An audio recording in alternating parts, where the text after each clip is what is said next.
오늘은 여러분들의 고민 상담을 해드리려고 합니다. 그래서 많은 분들이 지금 현재 제 이메일을 통해서 문의를 많이 주고 계십니다. 질문을 많이 보내주고 계신데 이렇게 채택되신 분들한테는 제가 영상을 통해서 답장을 드리도록 하겠습니다.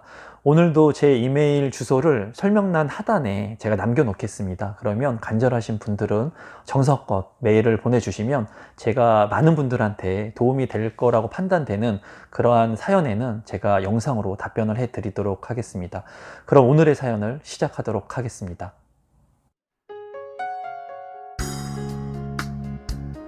임성배 TV 보동과 덴데크 그럼 제가 사연을 한번 읽어보도록 하겠습니다.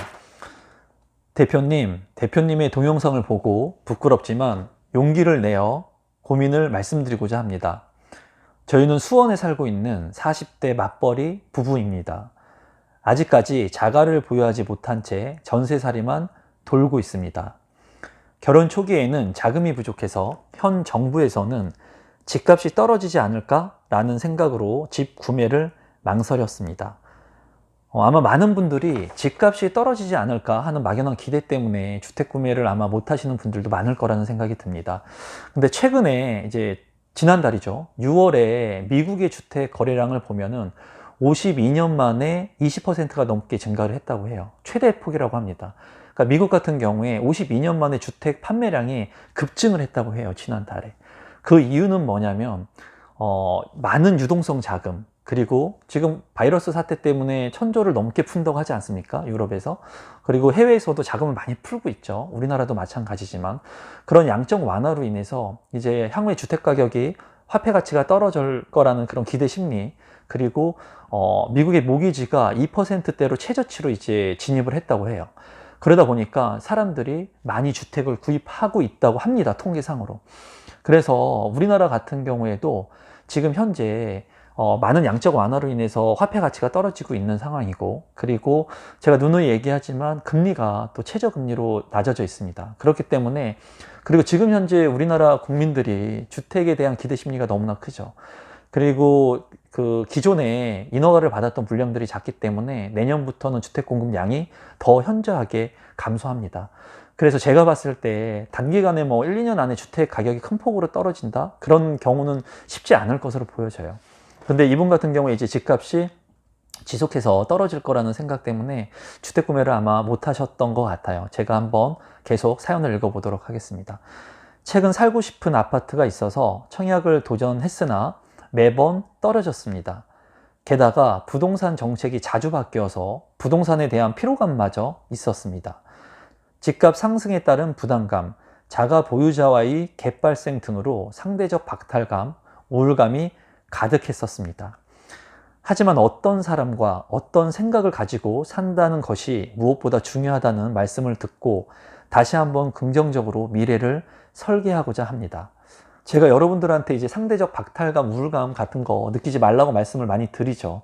굳이 그런 거를 느낄 시간에 책을 한 자 더 보는 게 낫고, 그리고 더 좋은 사람을 한 번이라도 더 만나서 긍정적인 에너지를 받는 게 좋습니다. 그렇기 때문에 지금 많이 오른 집값이나 이런 현 상황들, 많이 오른 전세값 이런 것 때문에 너무 스스로를 자책하지 마시고 기회들이 반드시 올 거니까 앞으로 좋은 기회들이 있을 거라는 그런 긍정적인 생각을 하시면 될 것 같아요. 이분 같은 경우에도 너무 상대적 박탈감 느끼실 필요 없을 것 같습니다. 제가 봤을 때. 계속해서 한번 읽어보면은 대표님의 알차고 진심 어린 영상을 다시 보면서 약해지는 마음을 다잡고 있습니다.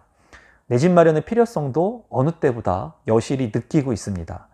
이제는 내 집 장만에 대한 방법과 방향성에서 고민이 있어 상담드리려 합니다.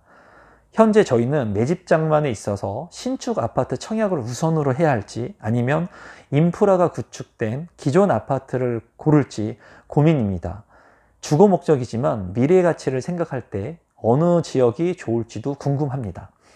이제 여기에서 신축과 구축에 대해서 이제 말씀을 하고 계신데, 이제 많은 분들이 지금 신축 아파트에 열망을 하죠. 열광을 하고 있어요. 왜냐하면 신축 아파트는 굉장히 좋습니다, 여러분. 저도 신축 아파트에서 살고 있지만 지상이 다 그냥 공원화가 돼 있고, 그리고 지상에서 물놀이를 할 수가 있고, 지상에 차가 없기 때문에 아이들이 자전거나 킥보드를 마음 놓고 갈 수가 있어요. 그리고 뭐 독서실이라든가 골프장 뭐 이런 것들을 다 활용할 수 있으니까 신축에 있는 아파트의 수요가 굉장히 지금 사람들이 많이 선호를 하죠. 근데 제가 가장 중요한 것이 뭐라고 그랬죠, 여러분? 맞습니다. 입지입니다, 입지. 첫째도 입지, 둘째도 입지, 셋째도 입지. 신축과 구축을 따지는 건 그 다음의 일이죠. 그래서 부동산에서는 입지가 가장 중요한 겁니다. 그래서 입지가 좋은 구축의 아파트라면 긍정적으로 생각해도 된다고 제가 늘 말씀을 드리죠. 그리고 주택을 구입할 때 당장 지금이라도 하루라도 빨리 내 집 마련을 하는 게 정신 건강에 좋다는 거예요. 그래서 만약에 신축 아파트하고 만약에 구축 아파트 중에 신축이 입지까지 좋다면 당연히 비싸더라도 신축을 청약하거나 매입을 하는 게 맞겠죠.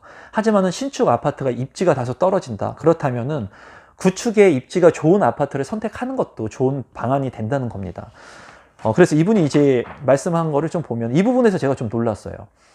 저희가 청약 점수는 청약에 실패를 하고 있으나 58점에서 59점으로 나쁘지 않습니다. 화서역 푸르지오 브리시엘 청약에서도 아쉽게도 예비 당첨 뒷번호를 받았습니다. 저 이 내용을 보면서 좀 놀랐습니다. 그리고 이런 유사한 사례의 메일들이 상당히 많았어요. 그러니까는 청약 가점이 58점, 59점이라는 거예요, 여러분. 그렇다면은 제가 이제 봤을 때 55점대를 넘어가면 이제 높은 점수라고 제 개인적으로 판단을 하는데 58점에서 59점이면은 높은 점수의 청약 가점이거든요. 이 가점이면은 잘 활용하면은 서울에 있는 비선호 타입의 아파트들도 당첨이 되는 점수예요. 최근에 있었던 2020년도에 청약 가점 당첨 확률을 봤을 때 50점대 후반대면은 서울에 있는 아파트들도 이 가점으로 당첨이 된 가점이라는 말이죠. 그러면 이 가점이 별로 나쁘지 않은 가점대인데도 불구하고 이분이 계속 청약을 신청해서 떨어지다 보니까 이제 기존의 구축 아파트를 매입하려고 하는 것도 생각을 하고 있는 것 같다는 거예요. 근데 많은 사람들이 이와 유사한 질문들을 많이 주셨어요. 가점이 높은데 계속 떨어지니까 지치신 거죠. 아파트 청약에 될 거라고 생각은 했지만은 이 막연한 거죠. 확신을 정할 수 없는 거예요. 구축의 아파트를 산다는 것은 확정적이죠. 내가 만약에 내일이라도 가서 아파트들을 보고 내가 계약을 하면 내 집이 바로 생기는 겁니다. 확정적으로.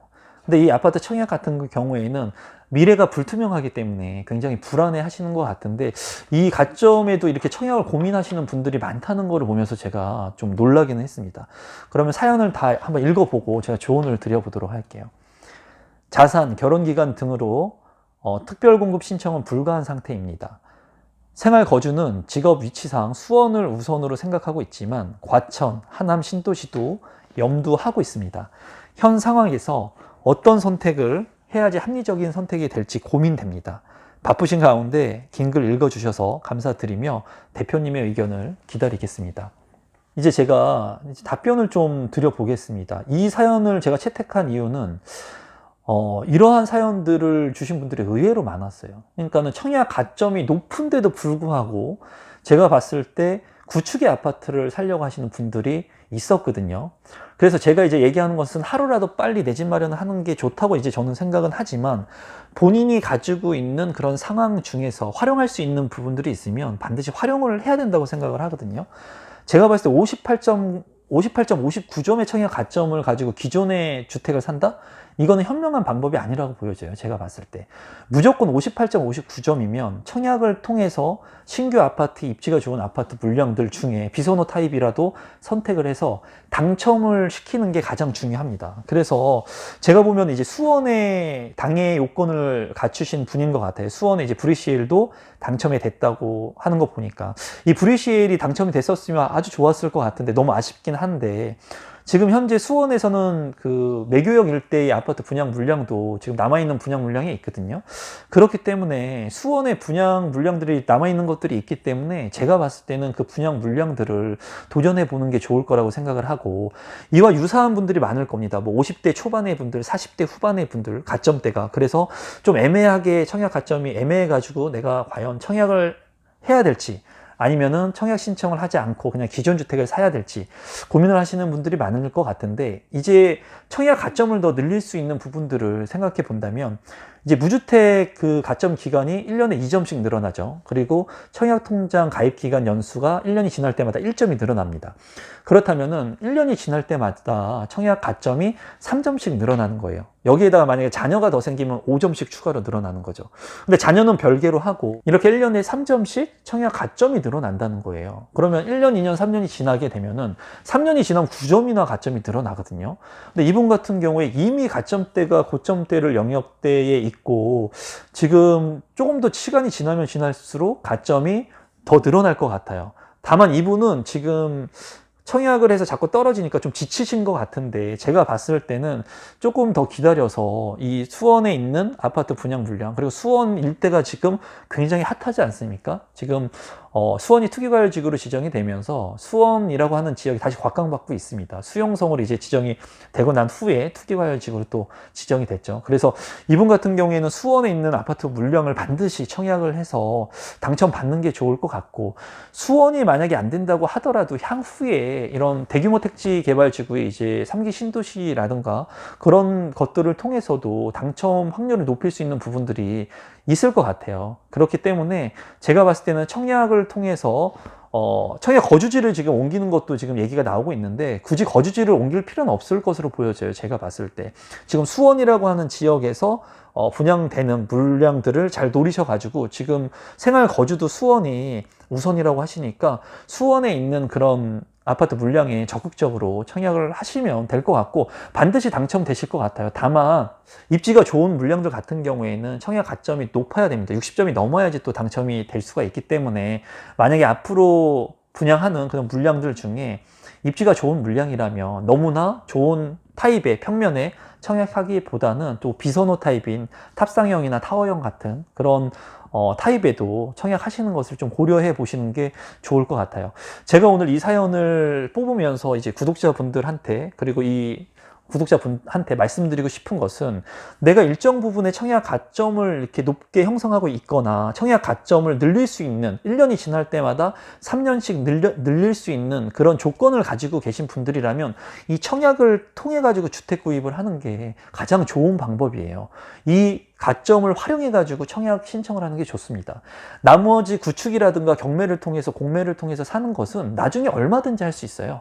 얼마든지 기회가 많습니다. 하지만은 내가 지금 이 청약이라고 하는 이 도구를 버리고 만약에 그러한 다른 방법들을 통해서 내가 주택을 구입하게 된다면, 이제 청약을 통해서 이 가점을 활용할 수가 없다는 거죠. 쉽지 않다는 거죠. 무주택 기간이 깎이기 때문에. 그렇기 때문에 지금 무주택자이면서 청약 가점이 높으신 분들은 청약에 집중하셔야 돼요. 정말. 그래서 마지막으로 정리를 하자면, 많은 구독자분들이 청약에 대해서 이제 포기하려고 하시는 분들도 많으신데, 본인 상황이 청약 가점을 이제 3점씩 계속 이렇게 늘릴 수 있고, 이걸 통해 가지고 내가 일정 부분의 높은 가점대를 만들 수 있다면 당연히 청약을 우선시 해가지고 내 집 마련하는 게 맞고, 이분 같은 경우에 58점, 59점이면 당연히 청약을 통해서 아파트 신청을 해서 내 집 마련을 하셔야 됩니다. 절대로 구축을 사는 우를 범하지 마시고, 제 생각에는 신축 아파트, 수원에 있는 아파트들을 좀 관심 있게 보시고, 비선호 타입들도 좀 관심 있게 보시면 내 집 마련하는데 큰 도움이 될 거고, 아파트 청약을 통해서 당첨이 되실 것으로 생각이 들어요. 그리고 구독자분들께서도 청약 가점을 늘릴 수 있는 분들은 그런 것들을 좀 잘 생각해 보셔서 청약을 통해서 내 집 마련을 적극적으로 도전해 보시면 좋을 것 같습니다. 항상 제 의견은 참고만 하시면 될 것 같아요. 참고만 하시면 될 것 같고, 이분한테 제가 다시 한번 말씀드리면 꼭 청약을 통해서 내 집 마련 하시길 말씀을 드리고 싶고, 이와 유사한 사례에 있는 우리 구독자분들도 청약 점수가 애매하다고 해가지고 포기하지 마시고, 청약 가점을 이렇게 좀 늘린 후에 1, 2년 후에 써도 얼마든지 청약이라고 하는 거 쓸 수가 있거든요. 그리고 향후에 주택 공급을 또 확대하려고 하는 정부의 그런 계획들도 있으니까, 여러분들께서 청약 가점을 늘려서 청약 통장을 활용해서 내 집 마련을 했으면 좋겠습니다. 정말 간절합니다, 여러분. 제가 봤을 때는 절대로 이 좋은 기회를 놓치지 않으셨으면 좋겠어요, 이 구독자분께서. 그럼 오늘 영상은 이것으로 마무리 짓도록 하겠습니다. 항상 믿고 봐주신 구독자분들께 진심으로 감사드립니다. 그러면 오늘은 이것으로 마무리 짓도록 하겠습니다. 감사합니다.